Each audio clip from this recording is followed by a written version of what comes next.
जी मौलवी साहब, आपका क्या रद्द-ए-अमल है इस फैसले के ऊपर? डिटर्मिन्ड है इदारे और इस्टेब्लिशमेंट के पीटीआई को कोई रिलीफ नहीं मिल सकता, और की जो ऑप्शंस हैं वो भी इस तरह के फैसलों के बाद हम नहीं कंसिडर कर सकते। बिस्मिल्लाहिर्रहमानिर्रहीम।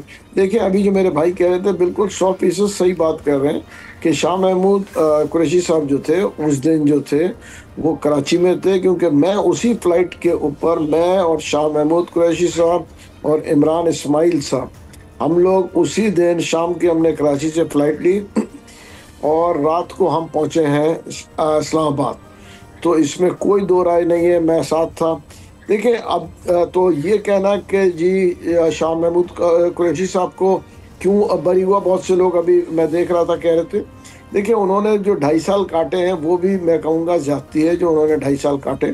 अब ये हमारे कानून जो है ना यहाँ पे जो है इसकी मैं कहूँगा कि जी बदकिस्मती से कानून को जो है ना अपने आप को ज़रा इदारों को, कानूनी इदारों को मैं कहूँगा अपने आप को चेंज करना चाहिए, और जो फैसले अगर डिले करते हैं उसमें लोग सालों जो है परेशान होते हैं, तो उसमें जो है ये जो कानून, इसको इंसाफ नहीं कहते।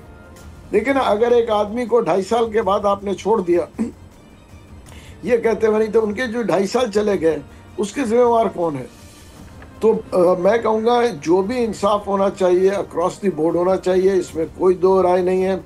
और मगर मैं फिर कहूँगा, देखिए इसके ऊपर पॉलिटिकल चीज़ों के ऊपर ज़रा लीनियंसी जो है लोग ले लेते हैं कि जी शाह महमूद साहब के लिए या बहुत से लोगों के लिए।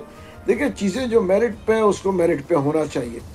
बाद में जो है अगर वो देखें कोई किसी को रिलीफ देते हैं या रिलीज देते हैं, दैट्स अनदर थिंग, बट जो कानून के फैसले हैं।